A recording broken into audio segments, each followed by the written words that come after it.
haloalkane and haloarene। ये आपके 12th base organic का फर्स्ट चैप्टर है और दो चीजें हैं इसके अंदर, हेलोएल्केन और हेलोएरीन। हेलोएल्केन है, ये क्या है आपके, यदि हिंदी में अपन बात करें तो एल्केन के हेलोजन व्युत्पन्न है। एल्केन के हेलोजन व्युत्पन्न है, उनको आप हेलोएल्केन कह सकते हो। और हेलोएरीन, एरीन यानी होता है बेंजीन, बेंजीन के लिए इसको यूज किया जाता है। तो इसका मतलब बेंजीन के जो हेलोजन व्युत्पन्न होंगे वो क्या कहलाएंगे, हेलोएरीन कहलाएंगे। या बेंजीन को हम क्या बोलते हैं, एरोमेटिक हाइड्रोकार्बन कहते हैं।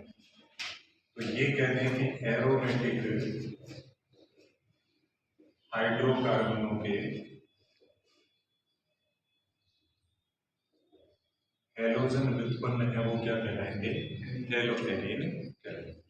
एल्केन आपका एलिफेटिक हाइड्रोकार्बन होता है, तो इसको मैं ऐसे भी बोल सकता हूं कि एलिफेटिक हाइड्रोकार्बनों के जो हेलोजन व्युत्पन्न है वो भी ये कहलाएंगे। बनेंगे कब भी, जैसे एल्केन को मैंने इस तरीके से नाम दिया RH, R यानी एल्किल ग्रुप है, H जुड़ा हुआ है एल्केन में, तो क्या बनेगा, एल्केन बनेगा। यदि मैं इस एल्केन के इस हाइड्रोजन को हटा दूं यहाँ से और इसके स्थान पर क्या लगा दूं, X, X मानी कोई भी हेलोजन ग्रुप हो सकता है, तो मेरे पास में क्या बन जाएगा, RH। इसी तरीके से एरोमेटिक हाइड्रोकार्बन होगा तो उसमें बेंजीन रिंग होगी, जिसको AR से लिख रहा हूं।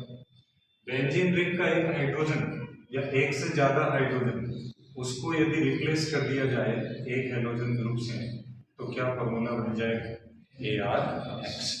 तो जनरली जो हेलोएल्केन है उनको इस तरीके से रिप्रेजेंट कर सकते हैं, और जो हेलोएरीन है उनको हम इस तरीके से रिप्रेजेंट कर सकते हैं। इनका एक जनरल फॉर्मूला भी बना सकते हैं। भाई हमें कोई ये कहे कि एल्किल हैलाइड का या हेलोएरीन का, हेलोएल्केन का सामान्य सूत्र क्या होना चाहिए, तो हम इसका सामान्य सूत्र जानते हैं एल्केन का। एल्केन का सामान्य सूत्र क्या होता है, CnH2n+2। ये कंडीशन होती है जहां पर n का मान क्या होता है, कोई भी पूर्णांक संख्या हो सकती है, एक से लेकर के अनंत तक कोई भी संख्या हो सकती है। अब यदि आपने इसमें से एक हाइड्रोजन हटाया तो इसका फॉर्मूला क्या रह जाएगा, CnH2n+1 रह जाएगा। एक हाइड्रोजन कम हो गया दो में से, और उस हाइड्रोजन के स्थान पर आपने क्या करना है, X जोड़ना है, तो X जोड़ दिया। तो ये एक जनरल फॉर्मूला इस सीरीज का आपके पास में बनकर तैयार हो। तो हेलोएल्केन का जो सामान्य सूत्र है वो क्या होना चाहिए इस श्रेणी का, CnH2n+1 X होना चाहिए। अब हेलोएल्केन का जो पहला पार्ट है, ये दो पार्टों में आपके पास में है, इसमें से हम पहले ये पढ़ रहे हैं हेलोजन व्युत्पन्न जो एल्केन के हैं जिनको हमने हेलोएल्केन बोला। हेलोएल्केन को ही हम सामान्य पद्धति में क्या कह सकते हैं, एल्किल हैलाइड कह सकते हैं। तो पहली चीज तो हमारे पास में ये आई कि यदि किसी एलिफेटिक हाइड्रोकार्बन के एक या एक से अधिक हाइड्रोजन परमाणु का प्रतिस्थापन हेलोजन के द्वारा हो गया तो बनने वाले हेलोजन व्युत्पन्न है वो क्या कहलाते हैं, एल्किल हैलाइड या फिर हेलोएल्केन कहलाते हैं। फिर ऐसे हेलोजन व्युत्पन्न हैं, इन दोनों को कॉमनली हम डिवाइड करें, इनका वर्गीकरण करें। हेलोएल्केनों का यदि हमें वर्गीकरण करना पड़े तो कैसे कैसे कर सकते हैं। सबसे पहला वर्गीकरण हम कर सकते हैं कि इनमें हेलोजन की संख्या कितनी है। तो हेलोजन परमाणु जो इनके साथ में जुड़ा हुआ हो उसकी संख्या के आधार पर हम इनको बांट सकते हैं अलग अलग भागों में। कह सकते हैं कि एक हेलोजन, तो जिनमें एक हेलोजन होता है उनको हम क्या कहते हैं, मोनो हेलो व्युत्पन्न कहते हैं। यदि जिनमें दो हेलोजन परमाणु हो तो उसको हम क्या बोल सकते हैं, डाई हेलोजन व्युत्पन्न कह सकते हैं। तीन हेलोजन हो तो इससे हम क्या बोल सकते हैं, ट्राई हेलोजन व्युत्पन्न भी कह सकते हैं। तो ऐसे ही जैसे जैसे हेलोजनों की संख्या बढ़ती जाएगी मोनो, डाई, ट्राई, टेट्रा, पेंटा, इस तरीके से उनको बांटते जाएंगे।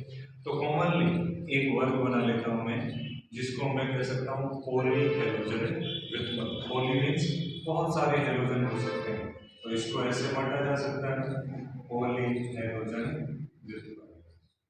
अब ये हम आसानी से कोई भी एग्जाम्पल हमारे पास में दिया हो तो हमें तो आइडेंटिफाई किसको करना है, हेलोजन की संख्या को, कि भाई हेलोजन की संख्या कितनी है, 1 है, 2 है, 3 है, उसी हिसाब से बांट सकते हैं।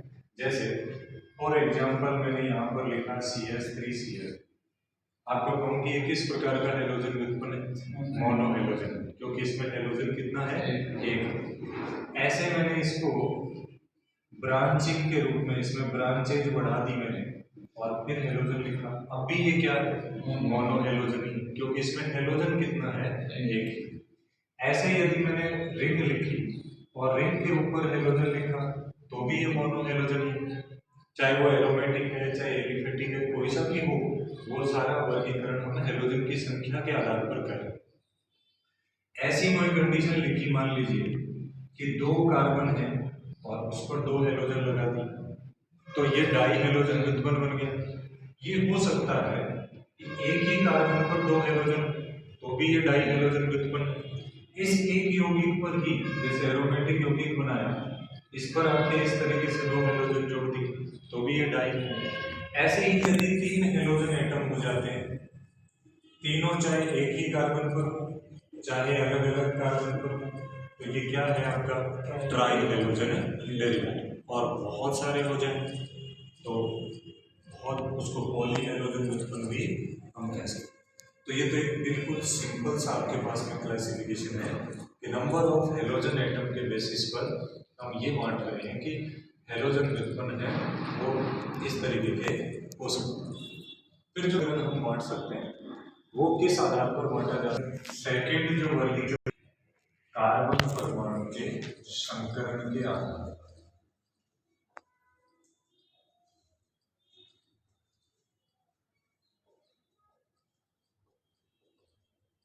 ये काफी इंपॉर्टेंट क्लासिफिकेशन है।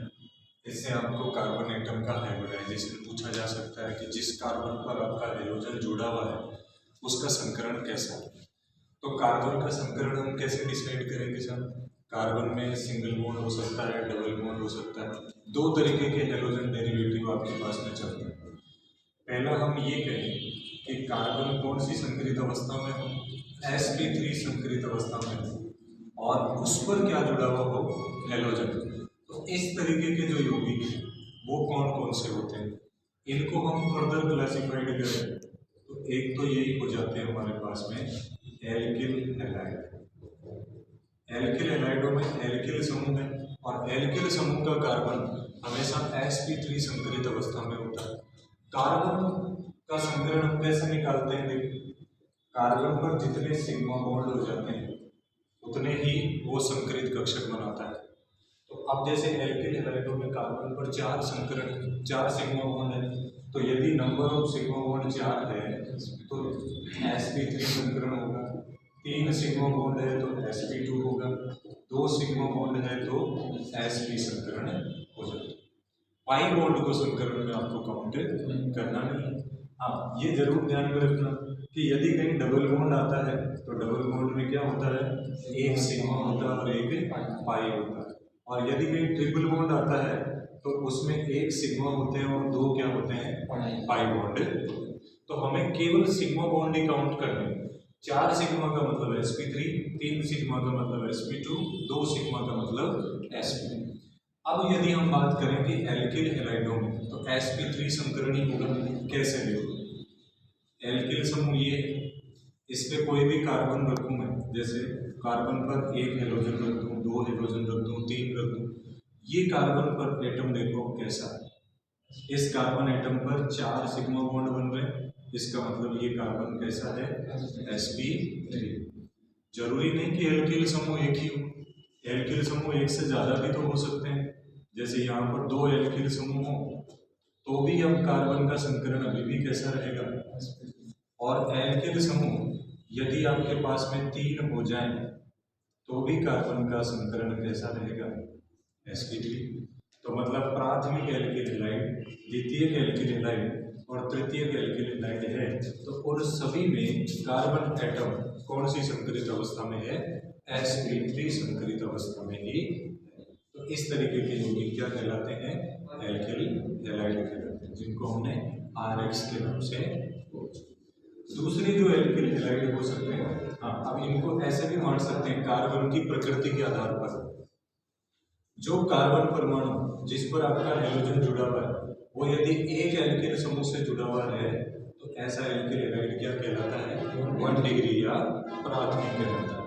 यहाँ पर देखो, ये कार्बन दो एल्किल समूह से जुड़ा हुआ है, मतलब दो कार्बनों से डायरेक्ट अटैच होगा, तो इसको हम क्या बोलेंगे? 2 डिग्री। और ये कार्बन 3 से अटैच होगा, तो इसको हम क्या बोलेंगे? 3 डिग्री। तो 1 डिग्री, 2 डिग्री और 3 डिग्री एल्किल हैलाइड सभी में कार्बन परमाणु का संकरण कैसा होना है? sp3 संकरित अवस्था में होना है। दूसरे जो यौगिक होंगे इसमें, उनको हम बोल सकते हैं एलिलिक हैलाइड। अब ये एलिलिक हैलाइड कौन सी कंडीशन वाले यौगिक होंगे? सब एलिल समूह जिनमें पाया जाएगा। तो एलिल समूह होता कौन सा है? एलिल समूह ये कंडीशन है, इस समूह को बोलते हैं एलिल, यानी ये मूलक है, एल्केनिल मूलक है, जिसमें खुद में डबल बॉन्ड है। तो डबल बॉन्ड के पास वाला जो कार्बन है उस पर जुड़ा हुआ हो, तो इसकी पहली चीज तो हम आइडेंटिफिकेशन की बात करें। एलिलिक हैलाइड हम किनको कहेंगे? जिनमें आपका हैलोजन परमाणु, अब देखो इसके डेफिनेशन में क्या है? हैलोजन परमाणु द्विबंध के पास वाले sp3 संकरित कार्बन पर जुड़ा होता है। ऐसे हैलाइडों को हम क्या कहेंगे? Allylic halide. देखो इसमें स्ट्रक्चर ये है, तो इसमें मैं द्विबंध के पास वाला sp3 संकरित कार्बन, इसको मैं ऐसे लिख देता हूँ और इस पर हैलोजन जोड़ देता हूँ। तो इन दो कार्बन के पास में डबल बॉन्ड है, इस डबल बॉन्ड के पास वाला कार्बन ये, और ये कार्बन कैसा है? sp3 संकरित अवस्था में।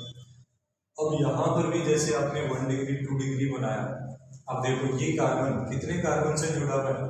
एक से जुड़ा हुआ है। इसका मतलब ये एलिलिक होने के साथ साथ कौन सा एलिलिक है? ये 1 डिग्री एलिलिक है। यदि मैं यहाँ पर कोई कार्बन जोड़ दूँ इन दोनों हाइड्रोजनों की जगह, या कोई एल्किल समूह जोड़ दूँ, तो ये क्या बन जाएगा? 2 डिग्री और 3 डिग्री में कन्वर्ट हो जाएगा। क्या संकरण बदल जाएगा कार्बन का? नहीं बदलेगा, वो sp3 रहेगा, क्योंकि 4 सिग्मा बॉन्ड बनाएगा कार्बन।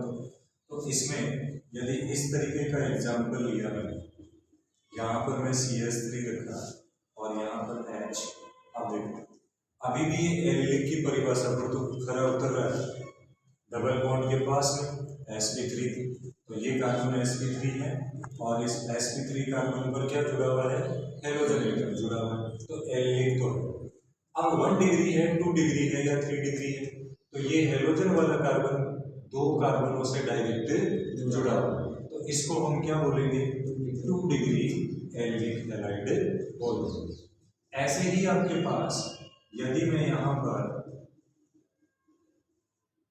ऐसे लगा दिया मैंने, इसमें 2 हैलोजन लगा दिए, तो ये कार्बन अब हैलोजन वाला sp3 है, लेकिन ये 3 कार्बनों से सीधा जुड़ा हुआ है, इसलिए क्या हो गया?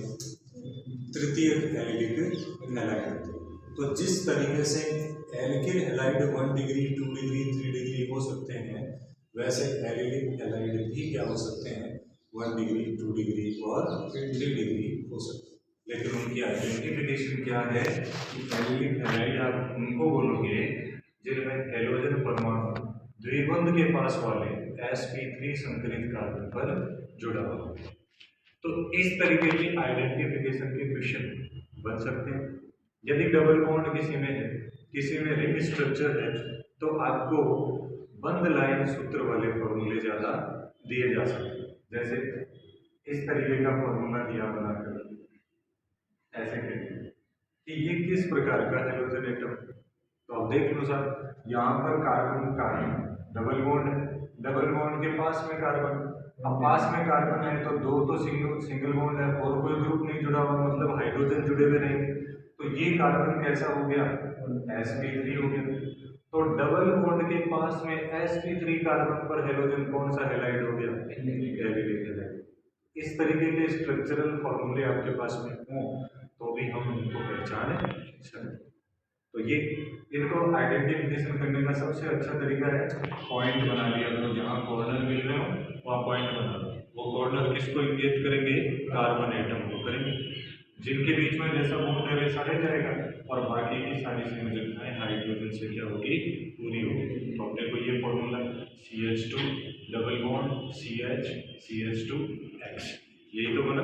तो ये वाला कार्बन आपका sp3 हो जाएगा और ये हैलाइड आपका कौन सा होगा, एलिलिक हैलाइड बन जाएगा। इसी तरीके से एलिलिक हैलाइडों की तरह ही तीसरे जो हैलाइड हो सकते हैं वो हैलाइड हो सकते हैं बेंजीलिक हैलाइड।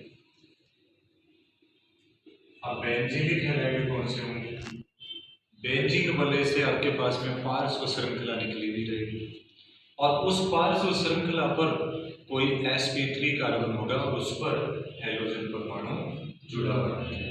तो यहाँ इसकी आइडेंटिफिकेशन क्या है कि बेंजीन वलय से निकली पार्श्व श्रृंखला के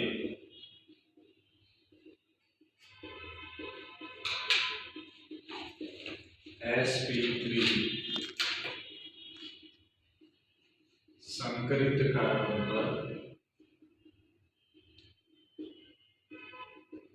हेलोजन जुड़ा हो तो उसको हम क्या बोलेंगे, बेंजीलिक हैलाइड। जैसे सपोज करो कि ये बेंजीन रिंग है अपने पास में और इस बेंजीन रिंग पर ये कार्बन, इस कार्बन पर मैं पहले हाइड्रोजन जोड़ देता तो बेंजीन वलय की पार्श्व श्रृंखला कौन सी है, ये वाली।